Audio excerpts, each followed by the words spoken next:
अस्सलामुअलैकुम, hi friends, I am Oscar Ali and your watching technical Bhajpa. दोस्तों बिल्कुल टाकरा हम करवाने वाले हैं। आज टक्कर का कंपैरिजन है।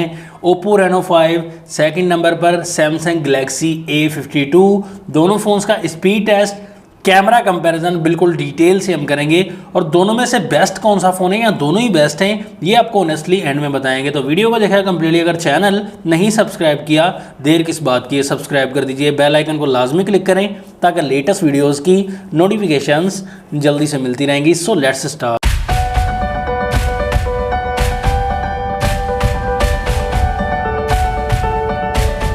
दोस्तों सबसे पहले दोनों फोन्स के लुक एंड डिज़ाइन की बात करें। यहाँ पर दिखने के मामले में दोस्तों तकरीबन आपको कैमरा मॉड्यूल के हिसाब से बैक साइड से तकरीबन सेम सा डिज़ाइन ही लग रहा होगा, लेकिन यहाँ पर ज़्यादा ग्रेडियंट एंड प्रीमियम जो डिज़ाइन है वो ओप्पो रेनो 5 का लग रहा होगा। कलर की चमक दमक और हेर फेर काफ़ी ज़्यादा है और A52 में बिल्कुल सीधे से कलर्स दिए गए और चीप सी प्लास्टिक यूज़ की गई है। दोस्तों इतनी खास जो है अच्छी प्लास्टिक नहीं लग रही और ओप्पो रेनो 5 थोड़ा दिखने के मामले में बैक साइड से काफ़ी अट्रैक्टिव लग रहा है, लेकिन दोनों फोन बैक साइड से प्लास्टिक बॉडी के बने हुए हैं, पॉलीकार्बोनेट के। प्राइस की बात करें थोड़ा सा डिफरेंस है। ओप्पो रेनो 5 60,000 रुपीज़ की फुल प्राइस में मिलता है, डिस्काउंट करके कम मिल जाएगा। 8GB की रैम, 128GB की internal storage, processor Snapdragon 720G वाला मिलता है। 4010 mAh की बैटरी मिल जाती है और 65 वॉट की फास्ट चार्जिंग मिल जाती है। जी हाँ दोस्तों, काफ़ी बड़ी फास्ट चार्जिंग है। 58,000 रुपीज़ की प्राइस में मिलता है। 8GB की रैम, 128GB की इंटरनल स्टोरेज, प्रोसेसर यहाँ पर भी सेम है, स्नैपड्रैगन 720G और 4500 mAh की बैटरी मिलती है और 25 वॉट की फास्ट चार्जिंग को सपोर्ट करता है ये फ़ोन। बैक साइड से कैमरा का मामला जो है वो मेन कैमरा का तकरीबन सेम मामला है। 64 मेगापिक्सल का दोनों में मेन कैमरा दिया गया है दोस्तों, लेकिन ओप्पो में 1.7 अपर्चर दिया गया है, सैमसंग में 1.8 का अपर्चर है। सेकंड कैमरा 12 मेगापिक्सल का सैमसंग में दिया गया है, थर्ड 5 मेगापिक्सल का एंड फोर्थ कैमरा 5 मेगापिक्सल का।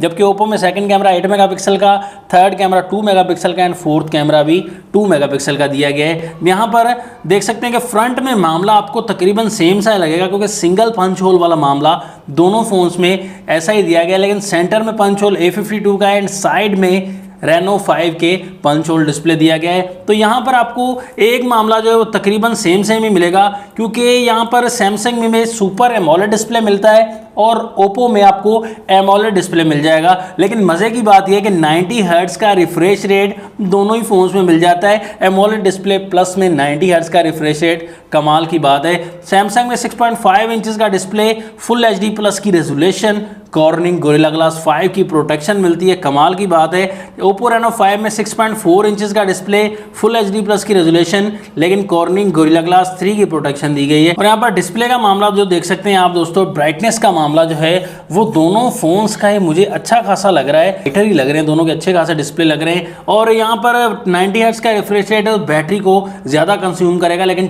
टच रिस्पॉन्स दोनों का अच्छा मिल जाएगा। दोनों फोन्स एंड्रॉयड 11 के साथ आते हैं। ओप्पो में कलर OS 11 वर्जन मिलता है, 11.11 वर्जन, और यहाँ पर सैमसंग में One UI 3.1 वर्जन मिलता है। स्क्रीन रिकॉर्डिंग, आई प्रोटेक्शन, ये तो आम सी बात है, ये ऑप्शंस दोनों में ही मिल जाते हैं।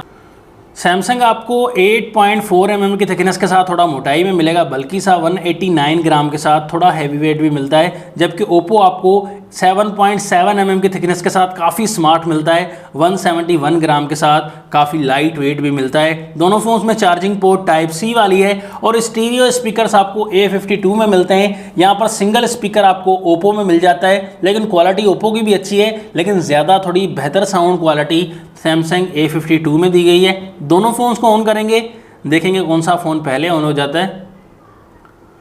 तो यहाँ पर दोस्तों ओप्पो रेनो 5 थोड़ा पहले ऑन हो चुका है। डायलअप पर क्लिक कर दिया, Samsung fast, message option same रहे, कैमरा ऑप्शन यहाँ पर भी same, setting option Oppo fast, play store यहाँ पर भी ओप्पो थोड़ा फास्ट है, गूगल ऑप्शन तो यहाँ पर सैमसंग थोड़ा फास्ट, यूट्यूब यहाँ पर सैमसंग थोड़ा फास्ट। अब गेम्स की तरफ आते हैं, सबवे सर्फर तो यहाँ पर सैमसंग थोड़ा फास्ट है, कैंडी क्रश सैमसंग थोड़ा फास्ट, 8 बॉल पूल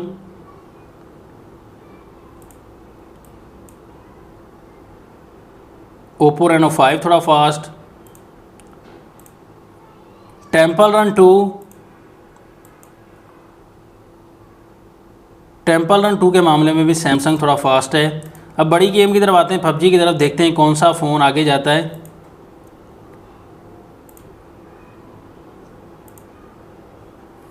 दोस्तों पबजी के मामले में आपने देखा कि यहाँ पर A52 ने ओपन की, लेकिन साथ ही ओप्पो रेनो 5 ने भी ओपन कर ली। लेकिन ज़्यादा मामला में दोस्तों स्पीड जो है तो प्रोसेसर भी सेम दिया गया है, रैम भी दोनों फोन्स में 8 GB की है, लेकिन फिर भी ज़्यादा मामला में सैमसंग गैलेक्सी A52 थोड़ा फास्ट ही नज़र आया। यहाँ पर ऑपरेटिंग सिस्टम के मामले में भी, यहाँ पर स्पीड का मामला भी, दोनों फोन्स में स्क्रीन फिंगरप्रिंट एंड दोनों में फेस आईडी का ऑप्शन भी अवेलेबल है, लेकिन ज़्यादा फास्ट ओप्पो रेनो 5 की है। फेस आईडी एंड फिंगरप्रिंट हम चेक कर चुके हैं। यहाँ पर दोनों फोन्स की मेन टक्कर जो है वो कैमरास की है। दोस्तों हमने सबसे पहले जो सामने से फोटोज़ ली, दोस्त को खड़ा करके काफ़ी ज़्यादा सैंपल्स लिए दोस्तों। यहाँ पर आपको काफ़ी जगह अलग अलग दोस्तों रिजल्ट नज़र आएंगे।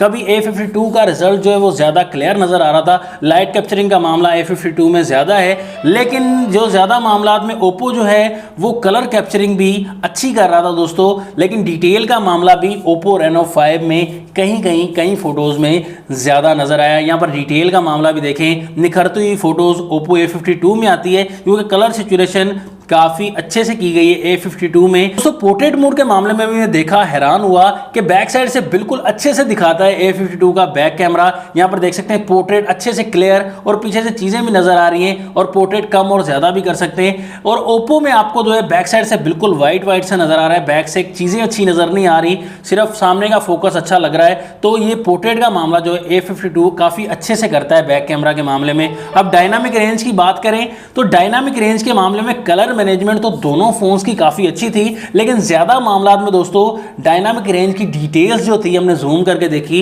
वो ओप्पो रेनो 5 डायनामिक रेंज काफ़ी अच्छे से कवर कर रहा था। ज़्यादा मामला में जो सभी फोटोज़, ज़्यादा चीज़ें जो ले रहे थे हम फोटोज़ में, वो अच्छी सी चीज़ें, जो डिटेल का मामला था वो ओप्पो रेनो 5 में डिटेल हर चीज़ की अच्छे से कैप्चर हो रही थी। फोटो क्वालिटी भी ओप्पो रेनो 5 की डिटेल में काफ़ी अच्छी आ रही थी। बाकी कलर सिचुएशन जो है वो A52 में काफ़ी ज़्यादा दी गई है, जैसे एक ओरिजिनल चीज़ है उसको ज़्यादा सैचुरेटेड भी कर रहा था, और ज़्यादा कभी कभी डिटेल भी दिखा रहा था। लेकिन ज़्यादा डायनामिक रेंज के मामले में जो फोटो क्वालिटी निकल कर आ रही है और अच्छी क्लियरेंस निकल कर आ रही है, वो डेफिनेटली ऑनेस्टली ओप्पो रेनो 5 में। लो लाइट के मामले में फोटोज़ लिए, यहाँ पर ज़्यादा मामला में दोस्तों डिटेल जो है वो रेनो 5 की अच्छी निकल कर आ रही है, लेकिन कलर कैप्चरिंग इतनी है A52 में कि आपको लगेगा कि A52 की डिटेल काफ़ी अच्छी है। यहाँ पर A52 ने काफ़ी अच्छे से मुकाबला किया है, लेकिन 1.7 अपर्चर होने की वजह से शायद यहाँ पर रेनो 5 डिटेल के मामले में डायनामिक रेंज भी अच्छे से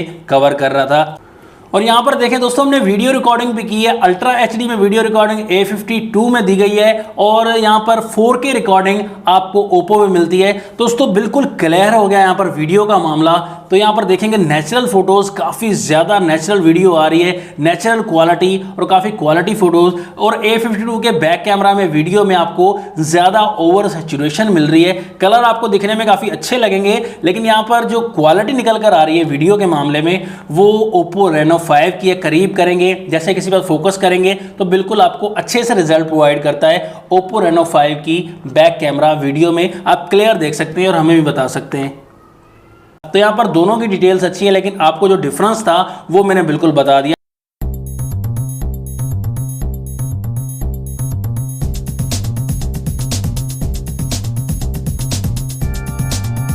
यहाँ पर फ्रंट कैमरा की बात करें, दोनों में फ्रंट कैमरा यहाँ पर 32 मेगापिक्सल का है, रिजल्ट जो है और टाकरा काफ़ी मजबूत है। दोस्तों फ्रंट कैमरा के मामले में डिटेल दोनों फोन्स में भरी गई है, लेकिन यहाँ पर जो अच्छी फोटोज लगेगी दिखने के मामले में, मेकअप वाला मामला और खूबसूरत बना देती है, वो ओप्पो रेनो 5 की है। और यहाँ पर A52 की फ़ोटो क्वालिटी मुझे अच्छी लगी, नेचुरल फोटोज़ आ रही हैं, लेकिन ज़्यादा सैचुरेटेड हो रही है ऑटोमेटिक। हालांकि मैंने बिल्कुल नॉर्मल मोड यूज़ किया है। लेकिन पोर्ट्रेट मोड फ्रंट कैमरा के मामले में भी ज़्यादा बेहतर है A52 का, बिल्कुल क्लियर दिखा रहा है, आप देख सकते हैं बैक साइड की फोटोज़। लेकिन रेनो 5 में बिल्कुल वाइटनेस सी आएगी अगर फोटो यहाँ पर पोर्ट्रेट मोड ऑन कर रहे हैं। अब आपको ब्यूटी फोटोज़ चाहिए या ओरिजिनल फोटोज़ चाहिए, नेचुरल फोटोज़, वो आप खुद डिसाइड कर सकते हैं कि कौन सा कैमरा फ्रंट एंड बैक में बेहतर है। हमें भी बताइएगा कमेंट्स में। मैं रिकमेंडेशन देना चाहूँगा, अब आपका फैसला होगा आगे। स्ट्रॉन्ग पॉइंट बताना चाहूँगा, ओप्पो रेनो 5 में 65 वाट की चार्जिंग है। डिज़ाइन जो है वो ज़्यादा बेहतर है दोस्तों, यहाँ पर A52 से। A52 का डिज़ाइन भी अच्छा है, लेकिन ज़्यादा बेहतर ओप्पो रेनो 5 का डिज़ाइन दिया गया है। और उसके अलावा ज़्यादा डिटेल और डायनामिक रेंज का मामला है, वो ज़्यादा बेहतर है ओप्पो रेनो 5 का। आपने देखा, महसूस किया होगा। सैमसंग A52 में आपको 25 वाट की फास्ट चार्जिंग सपोर्ट करता है, लेकिन 15 वाट का चार्जर दिया गया है डब्बे में सैमसंग के। और उसके अलावा आपको डिज़ाइन भी इतना खास नहीं मिलता। बैटरीज का मामला भी सेम है और ज़्यादा कुछ फ़र्क नहीं है। कैमराज के मामले में और चार्जिंग के मामले में ज़्यादा डिफरेंस है, बाकी मामला में दोस्तों इतना ज़्यादा डिफरेंस नहीं। जो डिफरेंस था आपको मैंने बता दिया। और अपनी पसंद हमें भी बताइएगा कमेंट्स में कि आपको कौन सा फोन बेहतर लगा और क्यों बेहतर लगा। नेक्स्ट वीडियो के लिए जाता हूं मैं आपसे इजाजत। अल्लाह हाफिज। पाकिस्तान जिंदाबाद।